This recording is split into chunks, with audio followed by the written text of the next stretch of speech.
तमिलनाडु की राजनीति में एक कहावत है, यहाँ सिंहासन फिल्मों के रास्ते से होकर गुजरता है। एमजीआर से लेकर जयललिता तक स्क्रीन के नायकों ने यहाँ इतिहास लिखा है। लेकिन साल 2026 में जो हुआ उसने पिछले 50 सालों का भूगोल बदल दिया। भीड़ का वो शोर, वो थालापति थालापति के नारे और फिर उस शख्स का एक हाथ उठाना जिसने सिल्वर स्क्रीन पर राज करने के बाद अब सीधे जनता के दिलों पर अपनी हुकूमत का ऐलान कर दिया था। क्या ये सिर्फ एक फिल्म स्टार का क्रेज था या एक सोची समझी राजनीतिक क्रांति? आज की इस स्पेशल डॉक्यूमेंट्री में हम डिकोड करेंगे जोसेफ विजय से तमिलगा वेत्री कर्डम टीवी के नेता और फिर तमिलनाडु के मुख्यमंत्री बनने की वो अनसुनी कहानी जिसे सुनकर शायद आपको भी यकीन ना हो। कमर कस लीजिए क्योंकि ये कहानी किसी ब्लॉकबस्टर फिल्म से भी ज्यादा थ्रिलिंग है।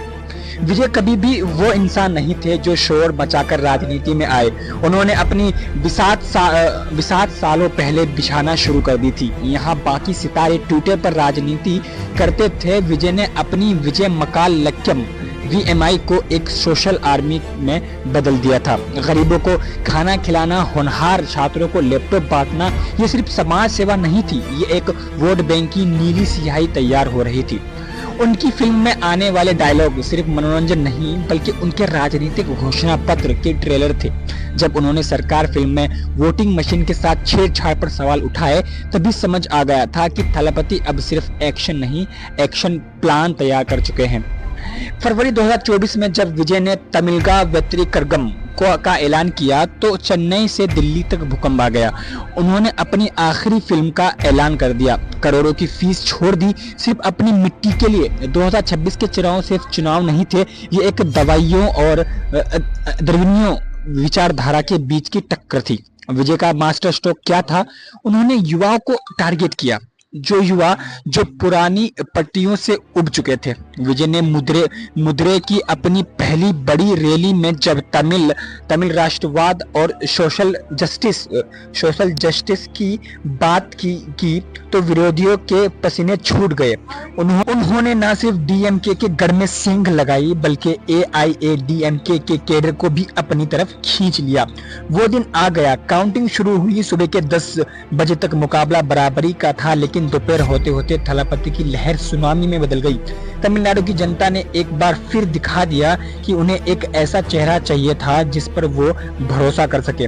विजय की पार्टी ने उन सीटों पर भी जीत हासिल की जहां दशकों से दिग्गजों का कब्जा था। ये जीत सिर्फ विजय की नहीं थी, ये जीत थी उन लाखों थलापति फैंस की जो अब एक राजनीतिक बदलाव के लिए गवाह बन रहे थे।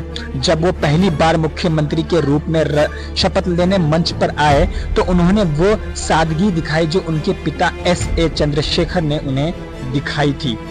लेकिन मुख्यमंत्री बनना तो सिर्फ शुरुआत ही थी। कावेरी जल विवाद से लेकर बेरोजगारी तक विजय के सामने चुनौतियों का पहाड़ था। एक एक्टर के लिए स्क्रीन पर गुंडों को हराना आसान है, लेकिन ब्यूरोक्रेसी और करप्शन के खिलाफ लड़ना असली बीस्ट मोड है। क्या विजय ने अपनी फिल्म की तरह यहाँ भी चमत्कार किया? उनके पहले 100 दिनों के फैसलों ने, चाहे वो मुफ्त शिक्षा हो या डिजिटल गवर्नेंस, ये साबित कर दिया कि वो सिर्फ एक रीप एक्टर नहीं बल्कि एक विजनरी लीडर हैं। थलपति विजय का सफर हमें सिखाता है कि अगर आपका इरादा पक्का हो और नियत साफ हो तो आप सिनेमा के पर्दे से निकलकर इतिहास के पन्नों तक पहुंच सकते हैं। तमिलनाडु में अब एक नया सूरज उगा है। क्या आपको लगता है कि विजय तमिलनाडु के अब तक के सबसे सफल मुख्यमंत्री साबित होंगे? क्या एक अभिनेता को राजनीति में इस तरह का मौका मिलना चाहिए? अपनी राय कमेंट्स में जरूर बताएं। अगर आपको विजय के इस जादुई सफर की ये डॉक्यूमेंट्री पसंद आई हो तो लाइक करें और अपने हर थलापति फैन दोस्त के साथ इसे शेयर करें। सब्सक्राइब करना ना भूलें। मिलते हैं अगले